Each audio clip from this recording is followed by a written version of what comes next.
All right, we're going live here. Mail Time Podcast. I'm joined by Osher Gedalia, a incredible athlete and special forces ninja in his own right. He's been on my podcast before many times. I would say my favorite guest. I don't know. I don't want to offend everyone else, but definitely one of the favorites. And of course, just take a moment to remember his brother Yosef, who fell with Duv Devan attempting to rescue those in Kfar Aza. For those unfamiliar with the story of Kfar Aza, you can check out podcasts we did earlier. And also, I just had several survivors from Kfar Aza on the podcast, so check that out in the stream. Osher, how you doing? Doing good. Thanks for having me. It's good to be back. So I want to get into the Bibi and Biden thing, but first, actually, I just want to ask you, as an Israeli and also someone who paid the ultimate familial price, what are your thoughts now that all of the hostages, including the deceased hostages, have returned home for proper burial? It's unbelievable. I think it's hard to understand how unlikely this is because it happened. So when things happen, you automatically think, okay, it must have been some kind of likely, otherwise wouldn't have ever happened. We spoke here about this topic a few months ago, probably maybe even a year ago. I don't remember. I think it was actually over a year ago. Yeah. Yeah, and I said back then, I said Israel has to continue and flip every tile in Gaza until the last hostage is found, even if it takes 10 or 20 years. And in my head, the likely situation would be that we'd be missing a few. We wouldn't know what happened to them, and we'd have to flip all of Gaza and empty that place out in order to figure out where they are. So the fact that all different pieces of the puzzle came together and all 255, we know what happened to them. You know, I definitely am not one to say all hostages were rescued, all hostages were saved. Some of them died in captivity, and it was because the IDF decided to fight and not pick up and give up. And families like Hirsch's family don't want their son to be considered one who was saved or returned. And I agree with that. Like, at the end of the day, some of them paid the price for this war to not be over in a loss and in giving up. But I think the big story here is every parent knows to some extent how their story went, how it ended, what happened, where are they now, about their kid, about their family member, whoever it is. And that's something that we shouldn't take for granted, because I think statistically speaking, or just if you'd go back to October 7th and ask any professional in this kind of situation, what can we expect to happen? Many would say, yeah, probably at least 10. We'll never know what happened to them. You know, they were in this terrorist organization. I think it would be more than that, actually. Yeah, definitely. So the unlikelihood of, not 10, not 9, not 1, that is insane. That's on the verge of like a modern day miracle in a way. Just the fact that the information, and it came with a lot of effort from Shabak and from IDF, extraordinary effort that no other country would do. I don't think any other country understands why it's so important to bring back bodies and risk lives for that. And the amount of work and money and effort that's put into figuring out what happened, to tracking, and to actually bringing all available information to try to rescue them, even risking soldiers' lives for it. Yeah, that's unbelievable. That's something that our country succeeded in doing, and that's something we should be very happy that we're able to do. Yeah, I can't understate that miracle. Sorry, you can't overstate that miracle, rather, enough. Even speaking to people in intelligence more than a year in, it wasn't clear exactly where all of the bodies were. It's not as if they knew where Ron Gili's body was and let him sit there for 2 years. Talking to the family and seeing what they knew, even when his sister Shira was on my podcast less than 2 weeks ago, they hadn't received any viable news one way or the other from the last time he was seen, other than October 7th. So it is an unbelievable miracle that every single person was returned. And, you mentioned Hirsch's family, and you agree with them. I agree with them wholeheartedly. I find so many of the political slogans to be quite offensive, honestly. But I think it's hard for many people to see nuance in it, right? It's not even like you were talking about people pay the price, and it's part of war. And I'm not gonna say I'm not. I don't think we know enough information about all of the different decisions that were made. That said, I do understand 100% why they'd be so upset about that, and it's also a big challenge for so many of the soldiers who fought. Just understanding how you got into the situation in the first place. I think that the lack of understanding, and I'm not going to say, we can go back and forth and debate the proper kind of investigation. I think everybody agrees there has to be an investigation. It's just a matter of how and when and how it's conducted. But I think the lack of answers also adds to a lot of the frustration, because to this day, you only have some of these IDF reports where the report itself was very focused in terms of kind of a play-by-play of what happened, less so how did you get to that situation. So I can only imagine. I mean, how do you feel with the report that you received, and also just the lack of I'd say lack of accountability in terms of specific details thus far? So there's the personal report, which is, what happened play by play, as you said, in Yosef's case, when he was in Kfar Aza, every hour, where was he? And some cases were easier. For example, I was even around on October 7th cases of soldiers who were killed, and we knew how to tell the whole story and what happened and bring back all the information pretty quick. Not a lot to get lost by. But with Yosef, there was a whole thing where they left his body outside in terrorist hands. The terrorists had him for like 2 hours, and we didn't know what happened and why that happened. And there was actually a lot of details and anger that could have been held in. So it wasn't the easiest case. But at the end, I feel like, yeah, the IDF did what it does in a pretty good way. They invited us over. The commander of the unit came. We went through everything that happened. We could ask any questions we wanted. The main thing I feel is the footage. I would like to get footage from Kfar Aza and footage from the cameras outside Kfar Aza and actually see what happened. And I feel like it exists because I've seen it in news reports. And somehow the news outlets are able to get these leaks and this footage of what they want, of like Yotam getting kidnapped from outside of Kfar Aza. And just there, that's where Yosef was killed. And we didn't get any footage about him, what happened to him in those 2 hours. And we didn't know what happened those hours because we didn't have access to it. And I believe the Shabak has it. They definitely have it. And I agree with you that it should be more transparent. I actually think it would actually clarify a lot of these issues which have plagued Israel on the world stage as well, right? When we're talking about people inventing stories like Rami Davidian and others who claim they're doing all sorts of crazy things, the camera and the footage exists. So if we just put it out there, it'd solve a lot of these issues. Yeah, there's so much that can still be done with the footage from October 7th on the international stage, just in explaining what happened and showing people the truth. Before AI gets too good and is able to fake all of that, and no one will believe anything anymore, if it's already not there yet. But yeah, also personally, just that we can see the story. I don't know, whatever. Maybe I hate the feeling that someone is trying to protect you, and we had that October 7th from the minute we got the body, and we were ready to bury him 4 days later, and we were suggested not to look at the body, and I thought, okay, look, I don't know what happened. I'm not gonna. If they suggested, then it's probably actually for my good. But later on, I discovered that I would have been happy to actually see him for the last time. And there's a story that's just open, and it's kind of open forever in a way, because one day he's there playing basketball with you, and the next day, kind of like he just disappears off the face of the earth. I hate to be crude, but like, are there photos that you could see? I know you said you didn't see it, but like, have you opted to see photos after the fact? So 2 years later, they let you see photos, and they let you CT scan. They also suggest you not see the photos. Whatever. I feel like photos 2 years later is a completely different neighborhood and universe than actually being able in the same week to kind of just close the story right there. But that's even not the worst. Some people, their kids were buried without a head, and then they didn't know about it, and stuff like that. Yeah, I spoke to that, right?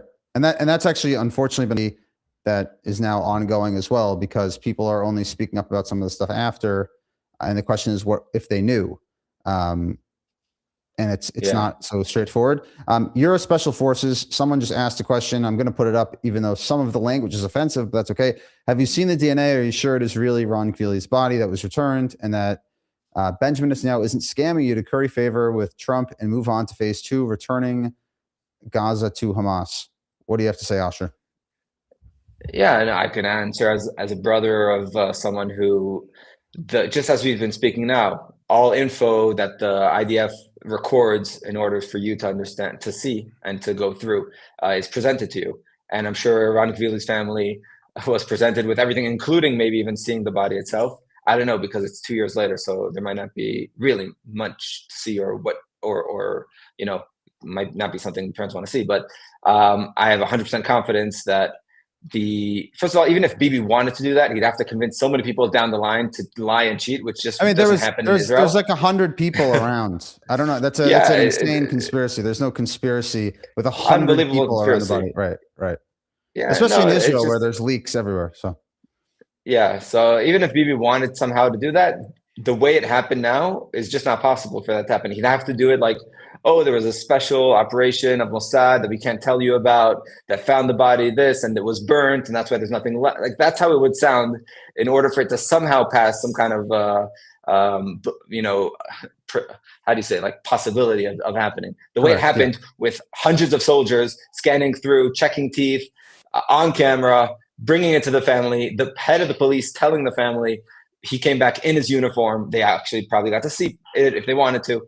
They have the right to see it if they want to. So all of that tells you that there's zero chance that there's some kind of conspiracy around this. But I think it's actually good to clarify this. And unfortunately, a lot of the actions of the IDF, as you talked about, and things that were going on, actually lead to this, which in some ways actually is promoted by the Mossad, right? Because the Mossad wants the enemies of Israel to think that there's something lurking at all times, which is not a bad thing, but it leads to this kind of conspiracy because you're asking questions in such a way. So that's just a fact. Okay, so any other questions? If people want to keep throwing them in, someone actually said, "God bless Bibi. Biden is a demented old man." Okay, I am. God bless Bibi. I will say that very loudly. He's the leader, democratically elected leader of the state of Israel. Whether or not you support him or not, I hope that God blesses him. And I hope that everyone roots for his success, even if you don't necessarily agree with what he's doing or what he does, or if you love him, it doesn't really matter. Same thing when Joe Biden was president of the United States. I pray that he did a good job because he's the leader. And that leads us to why I invited you on primarily about this one. Bibi essentially said that Biden has blood on his hands for holding up a shipment. I think there was one shipment of heavy armaments that was supposed to go to the Air Force, and then a shipment of D9 vehicles that was delayed.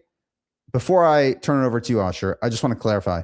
I do not support the Biden administration. I did not support them, although I did pray for the success because they should have success as the leaders of the free world. I think that Biden was wrong to do that. My issue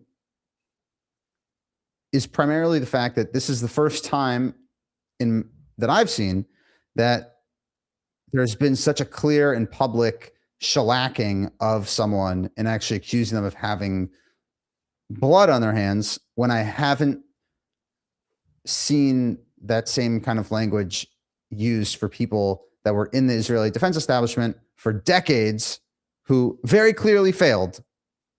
And I think that should be the primary focus of a sovereign nation, not attacking your ally who didn't agree with you on several shipments, which if I had been the president of the United States, I would not have done that. So I'm not saying that I support what Joe Biden did. That's not what I'm saying. That's my perspective on it. Yeah. So I've been reading also, we've been writing, and I think the main thing, in my opinion, you're not understanding, or the mix up you're doing, is between when you try your best or you have some kind of idea of how to help the IDF soldiers and how to help the state of Israel, and just the way you think is best for them, it works out not well and soldiers get killed. And obviously IDF officers and Bibi and everyone has, in that case, a lot of, I wouldn't say blood on their hands, because again, like you said, it's not something that purposely happened. It's just bad decisions. A commander in the field can make a bad decision and his soldiers could get killed. That's not because he wanted them to get killed. Could be he just decided the wrong thing at the time. That's one kind of thing. That's one category.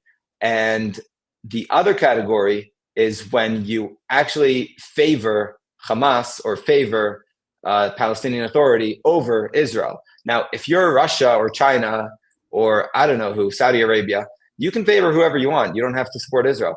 But if you're Joe Biden and you want to be called the biggest ally and the biggest friend of Israel, then that's not how you behave.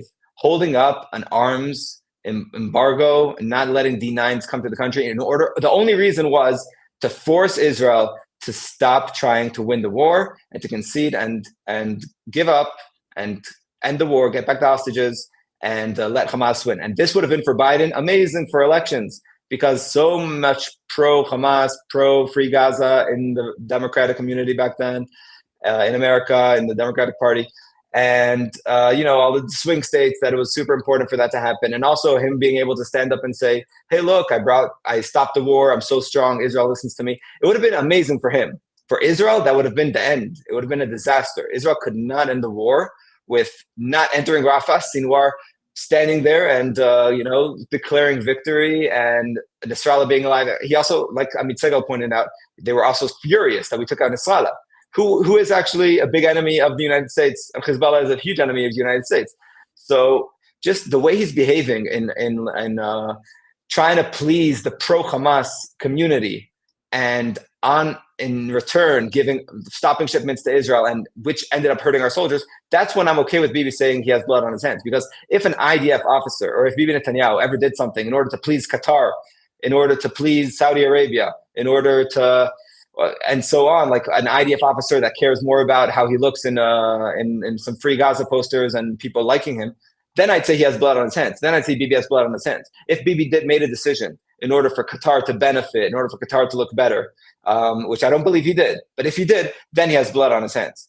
I'm there 100%. But when it's done out of just motives to help the IDF, but you don't manage, then that's a mistake. I'm not going to say you have blood on your hands. When it's done in order to save Gazans and to save your government from losing the election because you have too many pro-Hamas people in your government and you can't control them, that's when I'd say you have blood on your hands. Yes. So first, I would say, based on the people I've spoken to, it's not clear, for example, with the D9 shipment, that it wasn't already resolved when it was leaked to the press. That's something that's another thing which is challenging, because trying to figure out what's actually true and what's not. And this is, again, I'm not defending the fact that Biden administration did that at all. I'm just saying, in terms of the order of events and the politicization of this kind of stuff, I'm not really sure what the accurate facts. I just want to put that out there. Second of all, I do think that if your job, for example, is to be a procurement officer and you work in the Ministry of Defense and you just don't pay attention to things that soldiers are supposed to receive, there is an aspect of negligence, but that has to be investigated. And I don't think it's fair, even if your intentions are incorrect, even if you're appealing to Michigan or you're appealing to some insane delegation of the US Congress, I don't think it is correct or thoughtful for the state of Israel to attack the United States, or at least, 45% of the people who supported Joe Biden, or whatever that percent is, without actually doing due diligence on your own side first, just to understand how you got there. Because when you talk about, I also think it's a very dangerous precedent, because you're saying that the level, basically the bar to qualify for blood on your hands is to have essentially negative intentions. For me, that's not where it is. I'm saying I do think there's a negligence aspect to it, but I also think that having that conversation publicly might not be in the best interest of the defense establishment. Thus far, they haven't done that, right? And I also think that it's a big can of worms, and that can is open now because that happened. And if you want to open that can, I'm full in. I have a list of names of people I think are responsible. But does the defense establishment really want to open that can? Right? I think these are much bigger questions. And again, I'm not defending Biden. I think that there are some bad actors. I don't think that everyone had Israel's best interest in mind. But remember, the United States, at least the United States government, has the United States' best interest in mind, not Israel's. Oftentimes they overlap, but they're not always 100% aligned. And I think part of it is that when Israel has this mentality, unfortunately, of this insane dependence on the United States, you're inviting this kind of conflict because you truly can't act independently. Benjamin Netanyahu is essentially conceding that with the Biden administration, and even more so with Trump, with the agreement that was made now in Gaza, Israel doesn't even have autonomy over its own actions. You're telling me you can't protect your own soldiers, unless your big brother in the United States gives you enough handouts? Is that what the implication is? Yeah, for sure. I think Netanyahu definitely, with that statement, just pointed out even more how much he failed in a way with relying too much on the United States and not being able to manage your own wars without getting help and having to whatever. Look, the way the war was held out changed throughout the war, and at the beginning it was more raids, and then it became more of just conquering land and moving forward. Let me just say one thing also before I let you go. Keep going. Failing to prepare is preparing to fail. The idea that in the Ministry of Defense you wouldn't be monitoring global levels of munitions, right? Russia opened a war with Ukraine, 2022. You know, after COVID and with everything going on with Ukraine, Russia, there's a lot of stress on the global state of munitions. So wouldn't the Ministry of Defense's natural thought process be, okay, let us forecast the absolute worst case scenario that we can imagine, and then from there say how many munitions would we need, and let us get something that's reasonable within our budget to make sure that we are ready if, God forbid, Nasrallah decided to attack, or if, God forbid, Iran fires. Like, wouldn't that be it? But I don't think that happened. A few things you have to realize. One of them is October 7th is worse than everything that anyone ever sat down and imagined. And that is part of the mistake of not understanding actually how bad the enemy is and how bad it could be. And the proof is, I don't think there was a plan for conquering Gaza.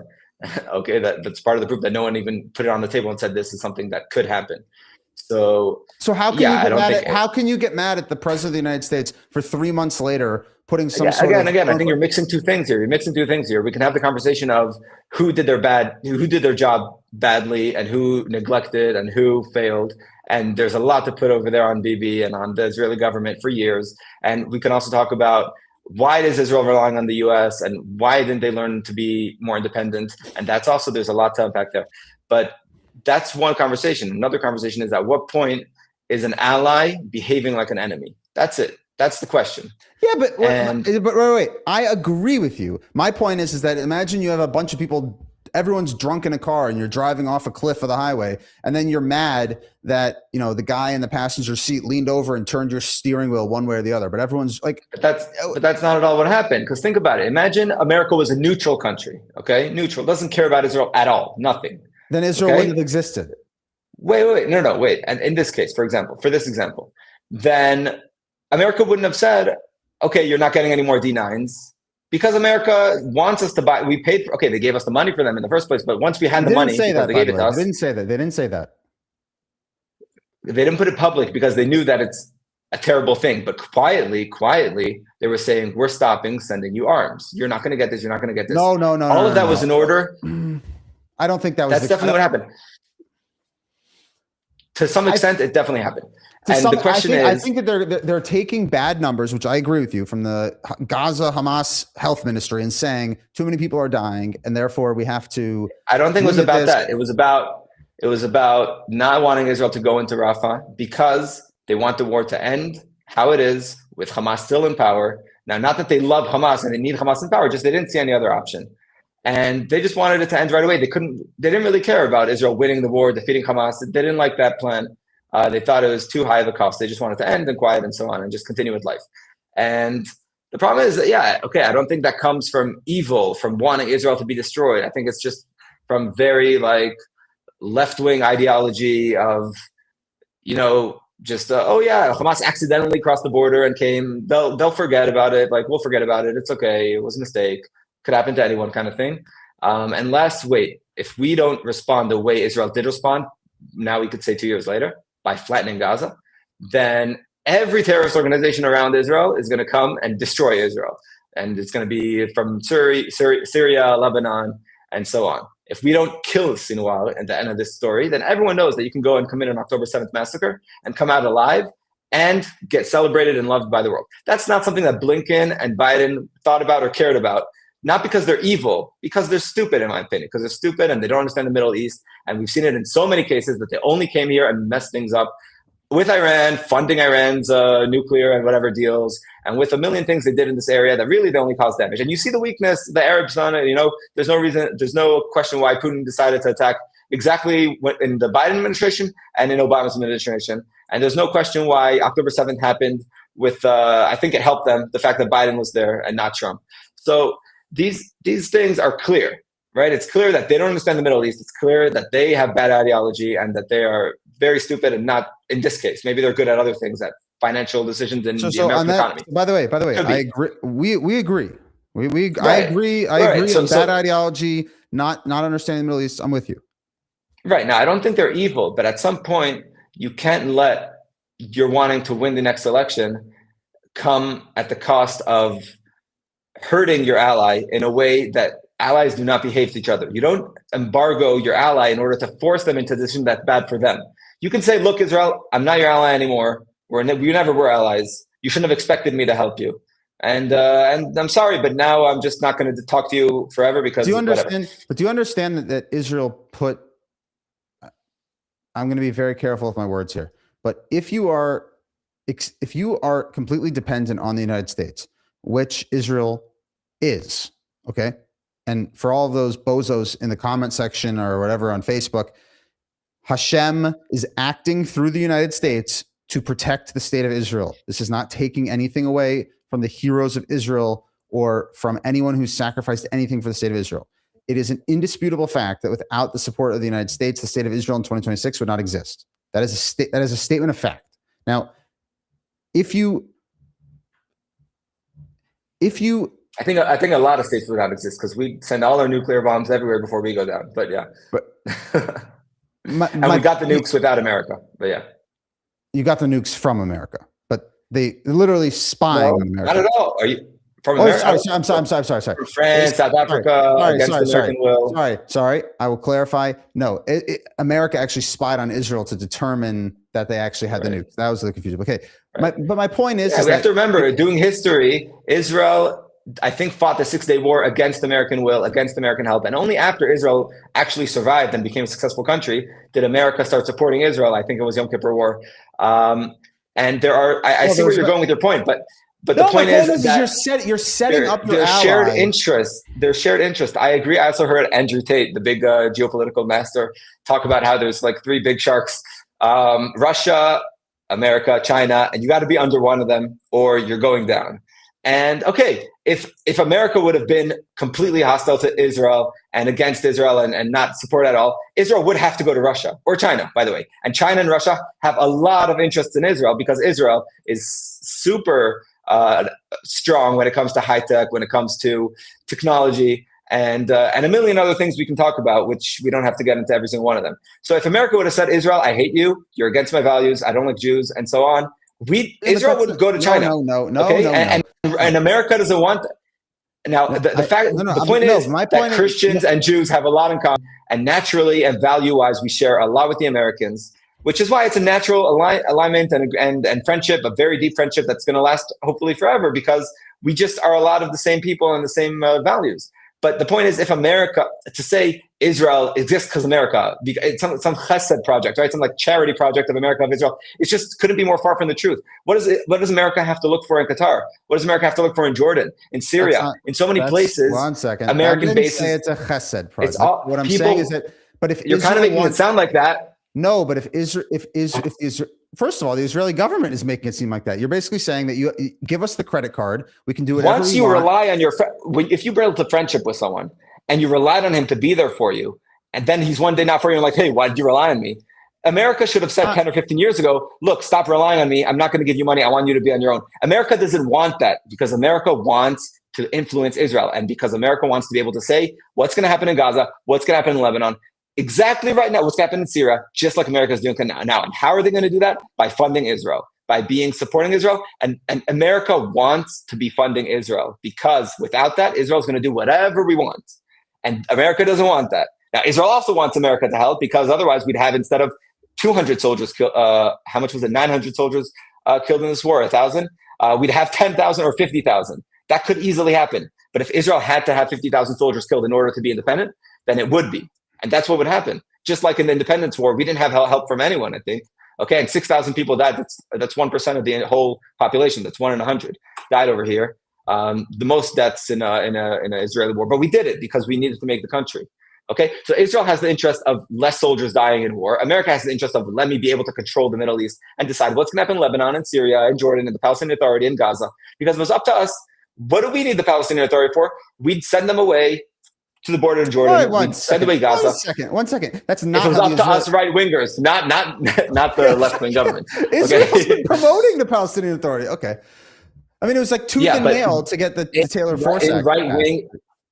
All in right-wing governments, always the American influence under Biden and under Obama was what did not allow Israel to build settlements in the numbers that they are now. Just look at the facts. Israel has been spreading in settlements. Can I propose that? Okay, a lot to unpack there. My point, I think we can. I don't disagree with you on many of your points.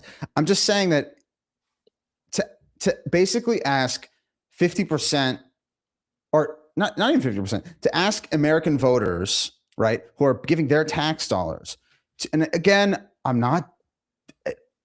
let's have an intellectually honest conversation about this. I'm not discounting the contributions of Israel. I think America gets an outsized return. I'm not asking about that. I'm just saying that to set it up so that you have a discussion and essentially give us your money and we'll figure it out all the time. You're inviting this kind of head-on collision because people are saying, okay, we have domestic issues. Like Marjorie Taylor Greene is a knucklehead. I don't support anything she says. But for example, she's saying, how is it, one thing she said, which I thought was actually a pretty coherent point, was Israel has socialized medicine. Yet they're asking for handouts for munitions and for other things there. So how do they balance their domestic spending with their foreign dependence, right? That is a very fair question that Israel should 100%. Address. I agree.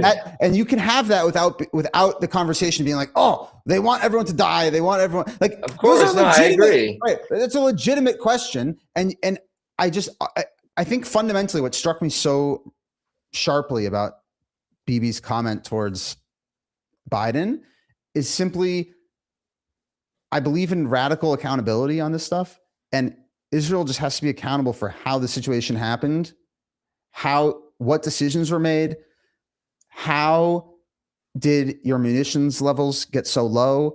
How is it that you say you want to get rid of the Nagmash and then people are still going into Gaza or Lebanon with a Nagmash?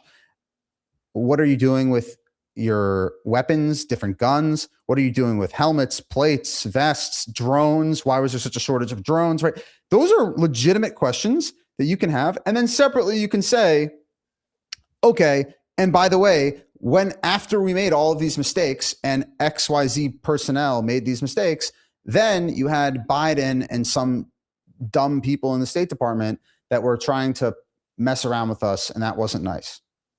But I haven't seen that sequence. I hear what hurts you. I hear the point. I haven't seen that sequence. I want the sequence. Yeah, but it has to be in sequence. It can't just be throwing. You can't just shoot an art. He basically just took because it's the ultimate. It's the worst pulled thing. a Trump. It's the worst thing you can accuse someone of doing. Having blood on their hands. That's like the worst thing. Look, what Biden did, and I'm going to be harsh here too, is not so far from the worst thing of leaving your friend for Hamas. One second. You're making me defend Biden. This is crazy. I'm just saying. I'm sorry, but as someone who spin cycle. There's also a spin cycle. There's news, like, for example, from what I understand, And I'm not talking about, oh, what did Channel 12 say? What did Channel 14 say? What did Channel 11? I'm not going into that. I'm just saying, talking to people who are involved or know what was going on in the background, I believe media reports were vastly overblown. That's not excusing. It's not excusing, for example, people being on call it like a pitch count or saying you can only shoot here or you have to get approval. Was there a massive munition shortage? Yes. Now do an actual audit investigation of how that happened, and I want to see the results. A few things I want to point out.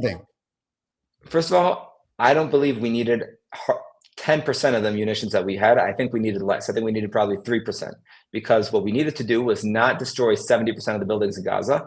It was to open the border and just let all the Gazans out and clear it out slowly, year after year, without bombing the entire place, just when it's empty, and fighting the empty, starving, hungry terrorists. Now, the reason that didn't happen is because some people have plans for a two-state solution and Palestinians thriving in Gaza one day. I don't have those kind of plans. So if you do a siege like any normal army would do, one sec. I agree with you. So why wouldn't you say that anybody who did not advocate for the border being open has blood on their hands? Like, I'm saying, why is it just, oh, we have a disagreement on the shipment? If it happened because of what I would say, let's call it, I don't know, supporting the enemy and supporting the Palestinian state more than supporting Israel, then in a way, yes. But if it just happened because you actually didn't believe that it's possible, or because you didn't see the way that it could be pulled off, then I think you're bad at your job. You should be fired. I'm not going to vote for you, and so on. But I don't think you did it in a way that I'd call you that you have blood on your hands. And maybe at some point I would, because you could also have blood on your hands for being stupid. That could also happen at some point of negligence. Like, for example, we like to talk about Khalifa. So he's kind of on the border. Like, do I say Khalifa has blood on his hands because he didn't wake up in the morning? Like, on one hand, no, he's just super bad at his job. I say he has blood on his hands for being negligent. But that's different. Right. In a way, like I'm talking about not even just the morning. It's not the morning. It's how you got there. So I don't go around saying Khalifa has blood on his hands, because that's not where I draw the line, even though we know how bad he was at his job, like the worst you could possibly be. But I would say it if he did it because he was being paid by Qatar to do it. Then I'd say he has blood on his hands. Like, I draw the line there. And to me, Biden forcing Israel to not go in. So does Yoav Gallant have blood on his hands? He was the defense minister. No, I think Khalifa is like the worst out of everyone when it comes to how bad they were at their job and how much they neglected what they should have done. I don't think it gets worse than Khalifa. Yoav Gallant, because it's like you had one job, like you had one job. Yoav Gallant, the Minister of Defense, on August 29th, 2023, was in Chicago, Illinois, in the United States, fundraising for college scholarships for FIDF when the border was essentially broken. None of the cameras, like 3 out of 7 cameras were working. It was a complete mess. There's all sorts of stuff. How in the world is the Minister of Defense fundraising for college scholarships when your lookout people can't even see? Like, I don't understand. I don't think that was the issue. The lookout people, again, it could be that some cameras didn't work and so on. That wasn't the issue. Another 2 cameras on the border would make a difference. It is an issue, though. The IDF, look, if we go into the IDF and say all the million things, I'm sure with a $2 trillion budget, we'd also find what to do with it. So it's always a question of prioritizing what you want to do. I believe that if you have 3 out of this, then you shouldn't have any cameras. If you're saying that you don't need 7 cameras, then why'd they choose to have 7 cameras? They had 7 cameras because someone decided that's what's going to secure the border. Okay, so the cameras should be fixed. No, but I'm saying is that but that's, to me, that is criminal negligence. Let's focus on the big fish and not the small ones that are swimming. No, but I think but I think that's a big fish. The big fish is Hamas. Is Hamas planning to do something like this? Is every Nukhba officer knowing about it 3 hours earlier, and Israel not knowing that? That's the big fish. Like, we know where Nasrallah is sleeping and whatever. Why didn't Shabak have someone who could pick up a phone? And maybe he did, but then why didn't Shabak know to act upon it? That's one big question. The other question is, why did Khalifa not wake up and just connect between different intelligence sources? The intelligence existed if you just connect it. His job is to connect the different things. He just decided, no, it's not dangerous. They don't want to attack us because the climate is actually a bigger threat. Therefore, I'm going back to sleep. Bye. Like, that is the big fish. The small fish is I fundraise for them and not for that. Okay, another tank, another plate, another helmet. One second. It's not $250,000 or whatever it is, one way or the other. It's about your mentality. For example, you had people on the, I believe it was I'm going to say, whose tank was it? One of the tanks on the border. I think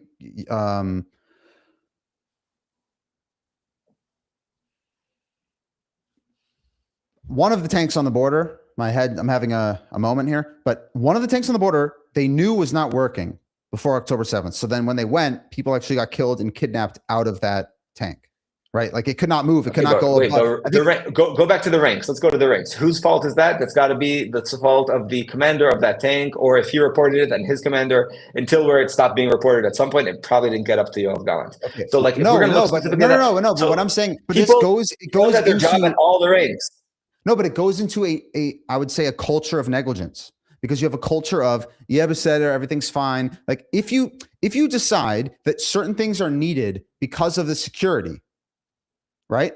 And then things are broken, you therefore are below the level that you need for the security. So therefore, let's go one under that. At 5:30 or 6 a.m., there were soldiers that were sleeping instead of being dressed on armor like they're supposed to be by the Pkuda. And their mifakdim, their commanders, weren't necessarily so yeah, people at all the ranks weren't perfect. Some people were perfect, of course. Not saying everyone had imperfections, but people at all different ranks were. And Gallant is not the perfect. And I'm sure if you look at anything, look at World War II, you'll find 1,000 different decisions that were made. 1 second. Here's the thing. Why does Israel empty out IDF bases on Shabbat and holidays? Don't you think the enemy knows this? For example, if it's so important to have. Yeah, exactly. Okay, that's one of the huge this is my point. Yeah. This is my point, and by the way, for those who don't know are just tuning in, first of all, like, subscribe, share it, please. Second of all, Asher and I are good friends now, and this is a good discussion. I hope we can have more discussions like this, regardless of political or ideological beliefs. It's actually good to have actual discussions about people that are also like-minded, because there's not too often you have, I would say, an intellectual discussion about these issues and not just like mudslinging and dumb stuff. And I appreciate taking the time. I think that the standard is too high. It can't just be, if I think you have a political motive. I think if you are negligent in the care of someone else's life, then that's a problem. And I'm not saying it rises to the nature, I don't think that the Magad should be called out by Benjamin Netanyahu. But what I'm saying is that you can't have a culture in which you basically neglected so many basic important things, have essentially no public investigation or accountability, and then go lob crap at the president of the United States, whom I disagree with. I don't see it as much as negligence, as much as I'd see it as prioritization, or I don't know, something of that sort. Because look at what Israel did in Lebanon. Look at what Israel did in Iran. Like, look at also the good things. And you have to understand the reason the good things happen is because some people up there were extremely good, better than anyone else in the world at what they did, and worked super hard in order to get exact intelligence and to practice not once, not twice, 100 or 200 times to pull it off perfectly. And I think when Gallant or when Herzi Halevi, at this point I'm taking everyone from the political spectrum, when they pulled off those successes, it's because they're not people that neglect their job. They're not people that don't care. They just prioritize things differently. Gallant didn't think that his problem would be Hamas crossing the border. He thought his problem would be Hezbollah having these missiles that can hit any place in Tel Aviv within minutes. And therefore, where he put his most of his work and trying to fix and perfect things, it wasn't there. Okay, so yeah, I think looking back, it's very easy to say that was neglected, that was horrible. I think you'll find a million things like that in any case. I think you have people that go ahead. Sorry. Yeah, I think the big, let's try to bring it down to earth. Okay, when I'm looking back at leading up to October 7th and October 7th, I'd put let me try to mark five things that I say, this is more than just a mistake or something that you can just pass by saying, look, we didn't know, it was not expected. One of them, maybe going back enough, if we're going to go back then, obviously leaving Gaza Strip in 2005. That's a political decision which had direct implications for October 7th. And that decision needs to be investigated. Who did it? Why they did it? That is something huge. The next thing is the Shalit deal. It's political. It's political and military. It's the military saying, or the Shabak saying, yeah, we could deal with it. It's going to be fine. That's what I'm But saying. look, It's at the not. end, that's not a military thing. If I don't think the military should have a say, like so much, like they should give their decisions and talk about it. But at the end, if the government decides we're leaving Gaza, then that's what needs to happen in a Right, democratic country. I do think it's important if someone says this is an absolute disaster from a defense position, and Right, then you and still go ahead. too I bad think they didn't, and yeah, that shows that right. those people themselves were not good at what they did. I agree, but at the end, the responsibility over their lives on the government to decide. Second thing is the Shalit deal. The fact that you traded one soldier for 1,000, maybe back then was something that seemed like, wow, look how far Israel will go to save a soldier. I think after October 7th, it's so easy for all of us to realize what a huge mistake that was. And when I'm just going to take a break here to talk about accountability and Bibi, you're just not going to hear from him. He's not the guy to take responsibility for things. And I think the reason is too many of his voters don't have, I don't want to be mean or something. And I am a supporter of the government as opposed to its alternative at this point. But too many of his voters don't have the brain capacity, maybe, to actually understand the complexity and to say, okay, Bibi could take responsibility for something and still be a good leader. And that's why Bibi keeps it dumb and simple. It's just like, no, I'm perfect. I never did anything wrong. Everything around me is messed up, and I'm trying to fix it. Too many of his voters will be like, yeah, you see, I told you. And so that's whatever. Too bad, too bad that's the case. Too bad that one of the greater leaders of Israel, Bibi Netanyahu, who made many mistakes, cannot take responsibility and accountability for them, because the Shalit deal is 100% his responsibility, and a huge, huge, huge mistake that led directly to October 7th that he made. And he should resign only on the count of that.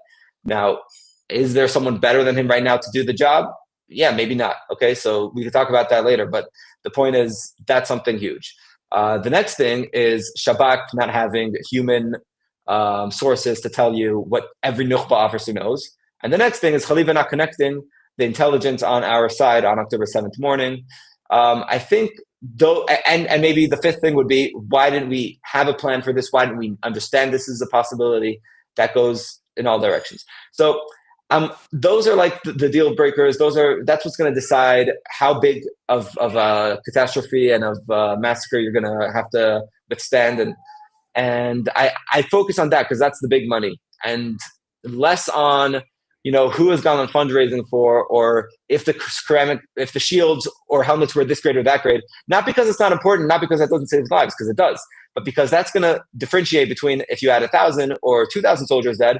But those 5 things I pointed out are going to differentiate it if you're going to have 5 or 2,000 people dead in one day.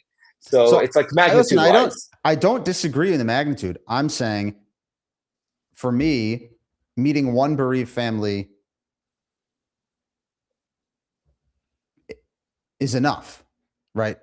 I don't need to know. Yeah.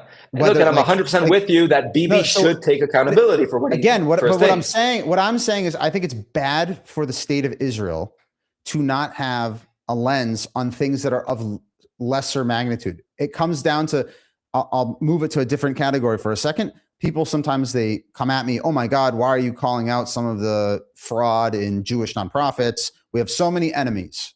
Why don't you call out Tucker Carlson and Candace Owens? Hint, I do call out Tucker Carlson and Candace Owens. There are a million people calling them out also, okay? Just because there are bad things on a much bigger scale and might be from people that have more attention does not mean that the smaller things should also just be left for nothing, right? And to me,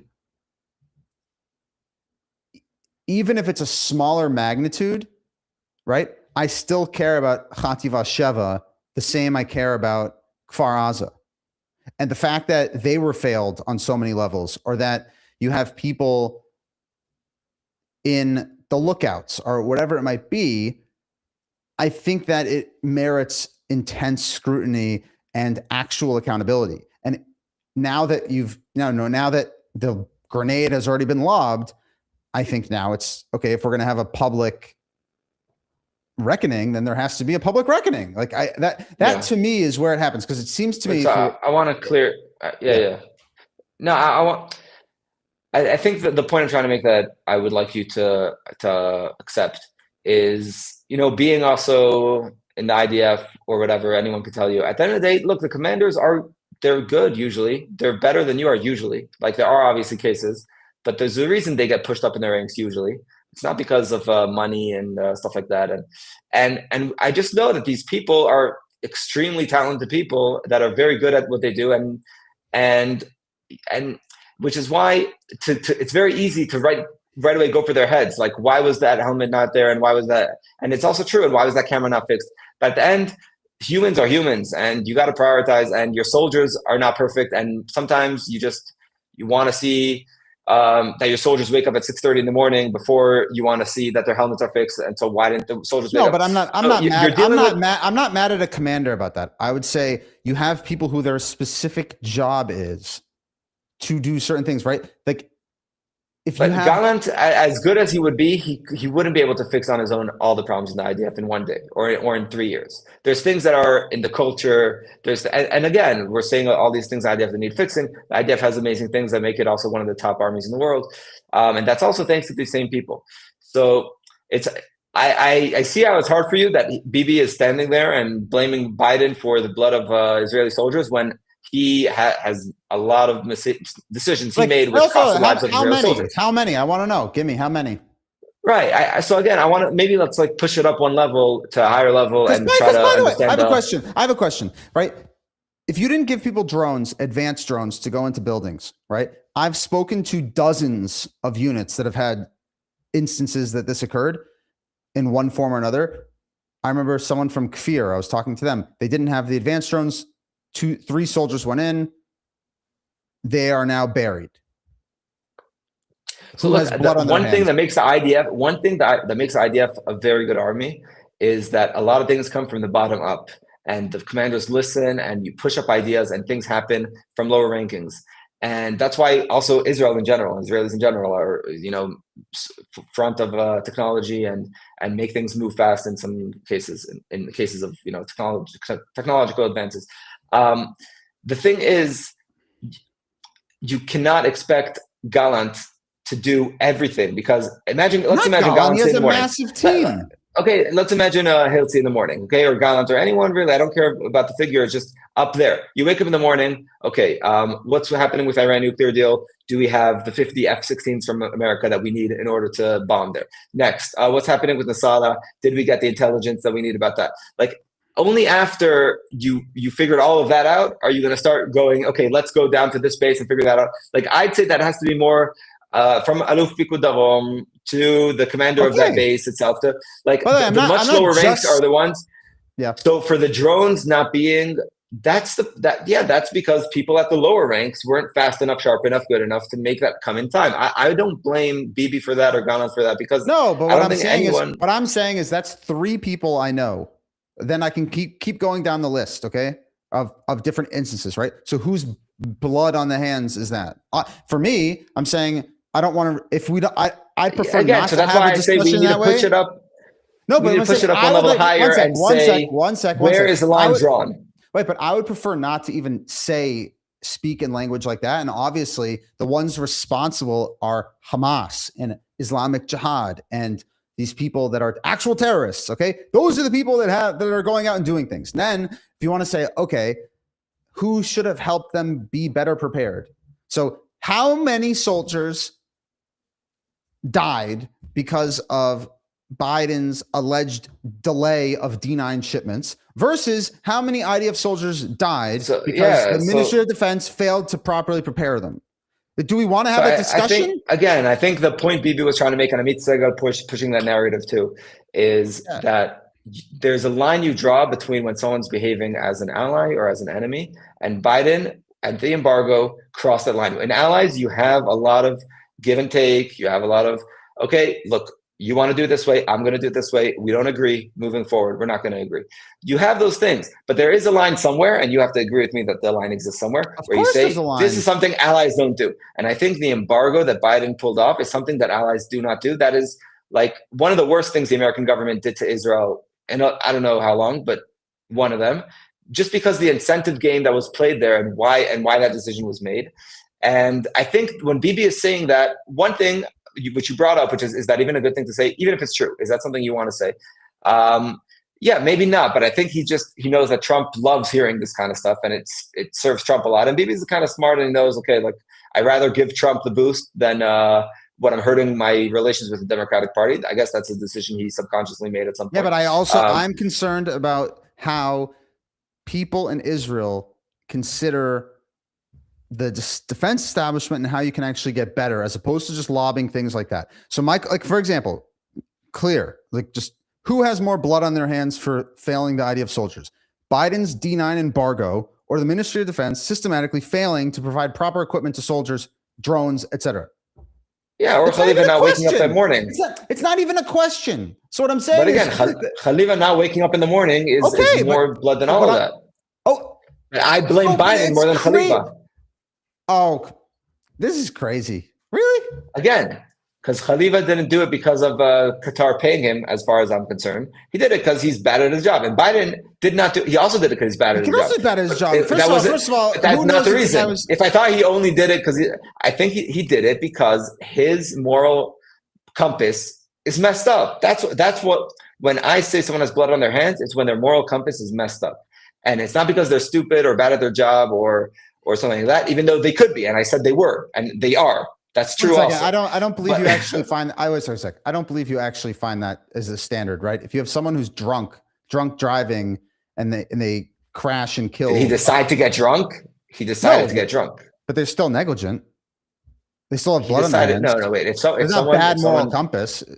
They're just. It is because he decided to get drunk and decided to get on the wheel at some point once they were drunk. But I'm saying there's a lot of gray. It's not just. No, if you're a pilot, if you're a pilot and your plane crashes because you're just technically not good enough at landing a plane, I don't know, do you have blood on your hands? And now if you skipped all the flying classes, and then you anyways decided to fly the plane, then you maybe you could say more. But when we're talking about a political situation or ideological situation, then it's more about, wait, did you crash that plane because you didn't like the type of people on that plane and you wanted to show, I don't know, you wanted to make money for Boeing and not for whatever that other company is, then you have blood on your hands. I'd say it in that sense because you're favoring a political situation and throwing people's lives away because of it. So that's like a lot hinges on that narrative. I think you can go in more and more deep in details, whatever. But in the high level, I think what Bibi was trying to say is things, and there's a certain extent to where it's acceptable, and he passed the line, and that's not acceptable that he did. And that's what Bibi spoke about. And saying blood on soldiers' blood is maybe just to graphically explain how bad is, because you can always just say, yeah, he crossed the line, it's so bad. But no, actually people died because of crossing that line, and it's some people that shouldn't have died. Listen, I do agree with you. There's certain things that allies do and don't do, and we don't disagree on that. I'm just saying, if we really want to have a true accounting of it, that's what it should be a true accounting, not a political accounting. And I hope that is actually pushed for. And that's kind of what really set me off about it, just because you should have a real accounting, as much as part of that accounting could say Biden's thing contributed to XYZ. I want to know instances. I want to know what tactical maneuvers were impacted. I want to know what families should be apologized to. They should receive compensation, perhaps from the United States or something, right? I want to know. Don't just lob this crap out there. It's obviously not going to go there because the United States has the right to support Hamas, and they don't have to give compensation for it. That's not why. It's because he's lobbing political grenades extremely imprecisely. That's the reason. So I'm saying, I definitely understand why it's hard for people to hear. I definitely understand that.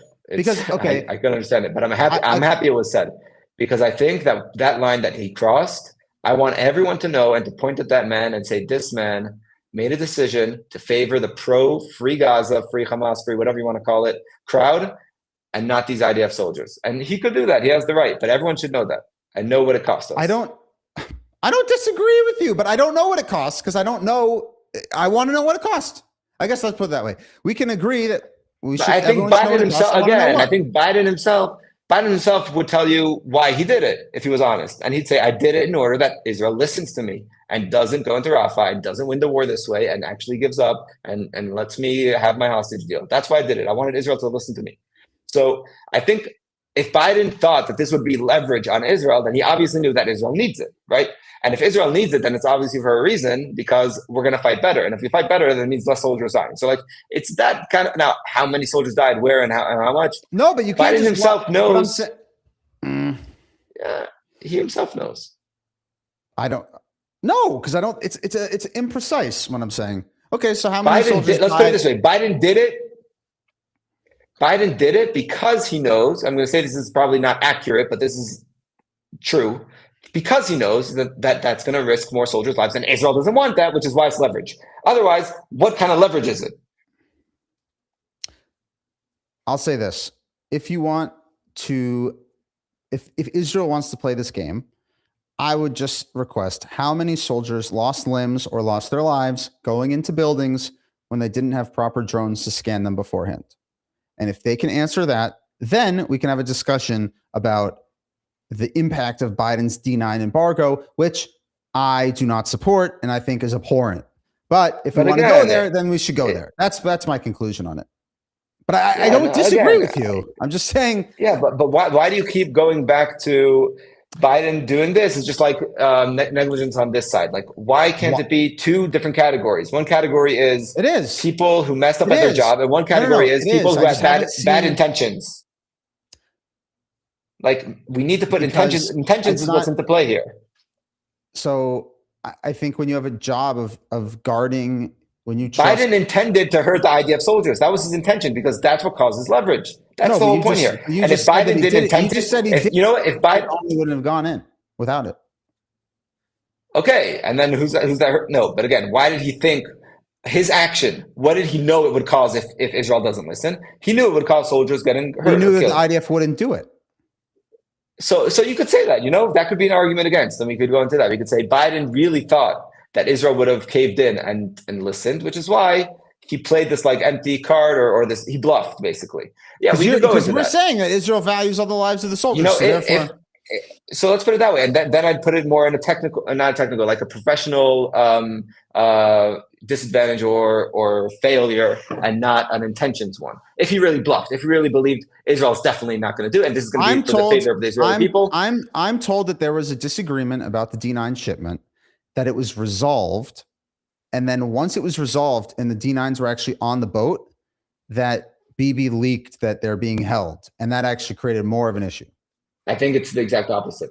And from what I heard from the news over the last year, I don't trust the news. It's like the exact, all different sources, Telegram, whatever, whatever open information exists. Right. What I'm saying is, I think also just mapping out the incentives. Just mapping out the incentives.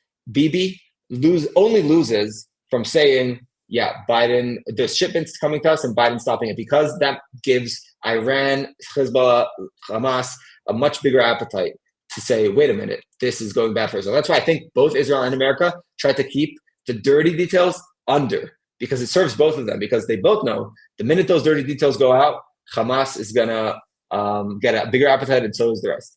So that's why there's no incentive for Bibi to go on and say that if it's not true. Definitely not before Trump came in office. You're going to say he did it in order to serve Trump. No, there's a political advantage to creating a separation with Biden. 100%. Definitely not when Biden is in power. Definitely not when he's in power, when he had like a 50% chance to win.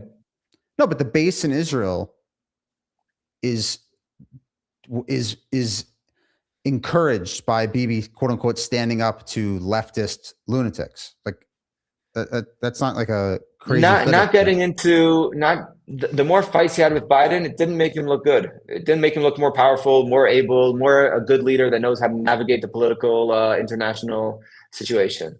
That's maybe not to you and me, but I do think.